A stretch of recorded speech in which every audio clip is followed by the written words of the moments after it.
Bonsoir, bienvenue au Talk Orange Le Figaro. Nous recevons ce soir Jean-Christophe Cambadélis, député socialiste de Paris et ami proche de Dominique Strauss-Kahn. Jean-Christophe Cambadélis, bonsoir. Bonsoir. Merci d'être là. Alors on est dans une certaine agitation provoquée par Martine Aubry qui mercredi soir a dit très exactement que Dominique Strauss-Kahn, Ségolène Royal et elle-même allaient présenter aux primaires pour 2012 une candidature vraiment ensemble, c'est-à-dire pas l'un contre l'autre ou l'une contre l'autre. On va écouter, si vous voulez bien, la réaction de Xavier Bertrand ce matin. Voilà quelques mois, on nous disait au Parti socialiste que les primaires socialistes allaient être l'alpha et l'oméga de la rénovation du Parti socialiste et même de la vie politique. Mais on s'aperçoit qu'en fin de compte, ces primaires se joueront à 3 électeurs. 3 électeurs seulement, Dominique Strauss-Kahn, Martine Aubry, Ségolène Royal. C'est pas l'idée que je me fais de la démocratie. C'est devenu un faux semblant, ces primaires. Xavier Bertrand s'exprime surtout en tant qu'ancien patron de l'UMP, vous l'aurez compris, mais qu'est-ce que vous pensez de son appréciation? Je pense que chez eux, c'est un électeur. C'est Nicolas Sarkozy qui décide tout. Non, parce qu'il y a des primaires pour désigner le candidat et ce sont tous les militants qui votent. Mais écoutez, moi j'appelle d'abord les socialistes à continuer la rénovation pour rénover la France. C'est notre question essentielle parce que les Français sont confrontés à de très grandes difficultés économiques, sociales, de sécurité. D'accord, la situation est grave, mais l'actualité du jour, c'est quand même une cascade de déclarations contradictoires. Oui, j'ai entendu ça. Et les Français, et a fortiori les Français de gauche, ont peut-être envie de comprendre ce qu'on est en train de leur préparer. Quand François Hollande parle lui aussi d'arrangement, est-ce qu'il a tort? Mais Martine Aubry, dans son rôle, c'est une première secrétaire. Elle doit rassembler les socialistes. Elle doit essayer de faire en sorte que les plus représentatifs de notre parti ne s'affrontent pas. Ça tombe bien. La quasi-totalité d'eux sont d'accord pour ne pas s'affronter. Deuxièmement, ceux qui aujourd'hui s'offusquent de ces déclarations, ce sont ceux qui ont peur qu'un candidat soit trop fort et que ça les élimine. Donc tout le monde le comprend. C'est pas le sujet, honnêtement, actuellement. On a un calendrier qui a été décidé il y a de cela maintenant 6 mois. Oui, on va le respecter. Le calendrier, on va en parler. Vous dites c'est pas le sujet, mais cet accord à 3 qui paraissait tenir hier soir, il a été démenti ce matin par Ségolène Royal, qui a éprouvé le besoin de s'en expliquer à Poitiers en disant je serai la garante du bon déroulement des primaires, en disant effectivement il y a eu une ambiguïté sur ces déclarations de Martine Aubry, et elle est pour accélérer le processus parce qu'elle dit que la confrontation doit avoir lieu. On est en train de tout confondre. Alors, si vous me permettez, 30 secondes. On est en train de ne rien comprendre, oui, voilà. Alors, je vais résumer point par point. Un peu d'explication. Nous avons une année décisive. Dans cette année décisive, il y a une part d'élections. Il faut gagner les cantonales et les sénatoriales. Les socialistes doivent gagner parce que c'est un élément de rapport de force pour gagner les présidentielles. Deuxièmement, nous allons devoir élaborer notre programme. Il n'est pas encore là, nous devons le construire. Troisièmement, nous devrons absolument désigner notre candidat. On va le désigner à l'automne, c'est-à-dire quelques semaines avant que Nicolas Sarkozy se ne déclare lui-même. Donc il ne faut pas accélérer. Mais attendez, je vais revenir sur la question. Et troisièmement, il faudra se rassembler après ces primaires et rassembler l'ensemble de la gauche. Voilà les 4 temps de l'année à venir décisive.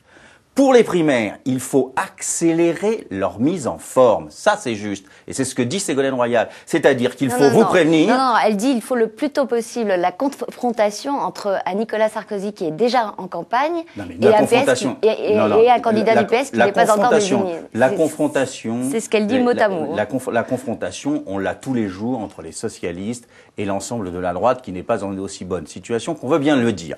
Donc nous allons continuer. Donc voilà, moi j'ai résumé l'appel au renouveau de la gauche pour le renouveau de la France, le calendrier en 4 temps pour l'ensemble des socialistes. C'est comme cela que nous créerons les conditions d'une alternative crédible pour l'ensemble du pays. Donc on peut en conclure que le calendrier tel qu'il a été défini vous convient?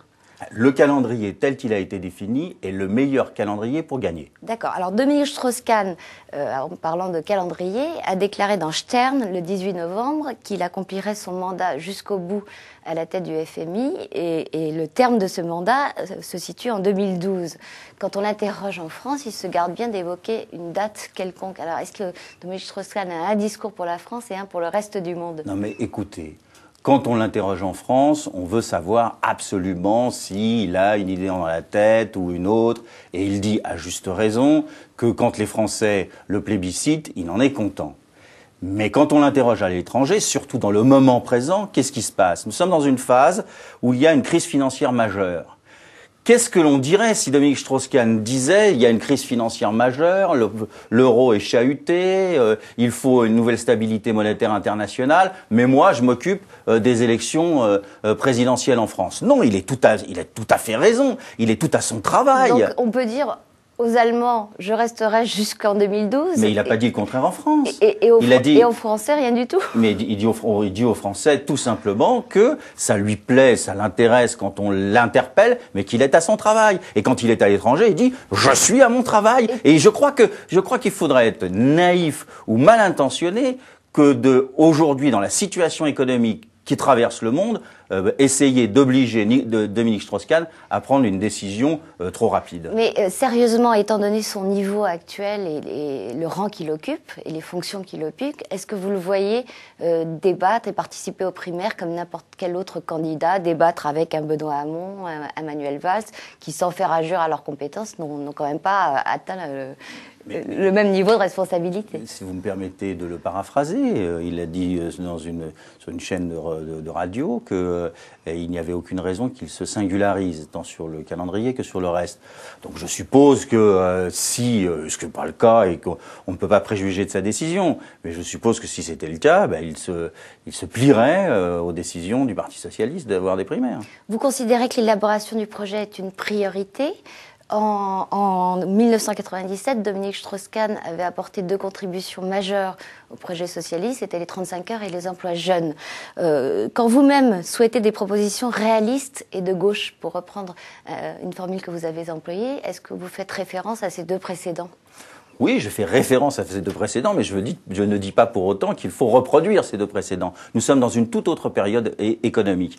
Il ne s'agit pas pour les socialistes d'aller aux élections en leur disant de toute façon on ne peut faire que ce qu'a fait la droite. Il ne s'agit pas non plus d'aller aux élections en disant aux Français de toute façon nous allons rêver. Il s'agit d'être réaliste, prendre en compte la situation telle qu'elle est aujourd'hui, mais de gauche, c'est-à-dire avoir un projet politique et économique de sortie de crise.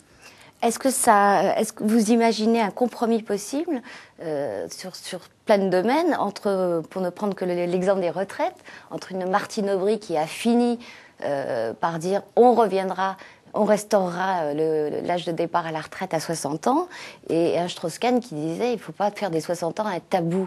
Et je pourrais vous citer plein d'exemples d'incompatibilité majeure entre Martine Aubry, dont le programme consistait essentiellement à abroger entièrement ou partiellement les mesures prises par Nicolas Sarkozy, et entre Dominique Strauss-Kahn. Non, mais le Parti socialiste n'est pas un parti monolithique, vous le connaissez parfaitement, vous l'avez étudié plus d'une fois. C'est un parti où il y a beaucoup d'idées, où il y a des oppositions. Pourquoi le nier? Et le Parti socialiste, d'ailleurs, est à l'image de l'ensemble de la gauche. Je dirais que même qu'il est à l'image du mouvement social. Dans le mouvement social, vous aviez les positions de la CGT et celles de la CFDT, pourtant ils ont pu s'unifier à un moment donné. Donc, il y a des positions diverses, et puis à un moment donné, les socialistes tranchent et sont en capacité, nous ne disons pas comme M. Barouin élégamment, nous chassons en meute, nous disons nous sommes capables de nous rassembler sur un projet alternatif. Nous le ferons. Et ça a existé de nombreuses fois. Entre François Mitterrand et Michel Rocard, il y avait quelques divergences, et je ne parle pas de Jean-Pierre Chevènement ou de tout autre, Jean Poprennes ou d'autres. Il y a toujours une gauche au parti et toujours une droite au parti. Mais à un moment donné, on se rassemble, on définit un axe stratégique et on se rassemble. Ça a toujours été le cas et ça le sera encore. Mais actuellement, vous n'avez pas l'impression qu'il y a une sorte de course à l'échalote entre Martine Aubry, Benoît Hamon et Jean-Luc Mélenchon pour plus à gauche que moi, tu meurs? Non, pas du tout. Franchement, pas plus que d'habitude? Non, pas du tout. Dans les mêmes périodes? Mais Jean-Luc Mélenchon n'est pas une menace pour le Parti socialiste. Il peut être une menace pour le Parti communiste, mais il n'est pas une menace pour le Parti socialiste. Jean-Luc Mélenchon est dans une OPA amicale ou pas amicale sur le Parti communiste. Il n'est pas dans une OPA sur le Parti socialiste. Par contre, dans le Parti socialiste, il y a des hommes et des femmes qui sont plus à gauche que d'autres. Et ça dépend des sujets. Parce que le propre du Parti socialiste, c'est que ce n'est pas des positions monolithiques sur des sujets de société. Certains sont plus à gauche que que d'autres, sur des sujets économiques et sociaux aussi. Donc le problème qui est posé à la première secrétaire et aux socialistes, c'est de se rassembler sur un projet crédible et de gauche. Et vous-même, quels sont vos projets pour 2012? On dit que vous êtes intéressé par le parti. Oui, je le suis. Mes amis sont intéressés pour la présidentielle pour certains, d'autres pour le poste de ministre. Il faut bien qu'il y ait quelqu'un qui garde la maison. Eh bien, la déclaration de candidature est faite. Jean-Christophe Cordalis, merci beaucoup et rendez-vous à lundi pour un nouveau talk Orange Le Figaro. Bonsoir.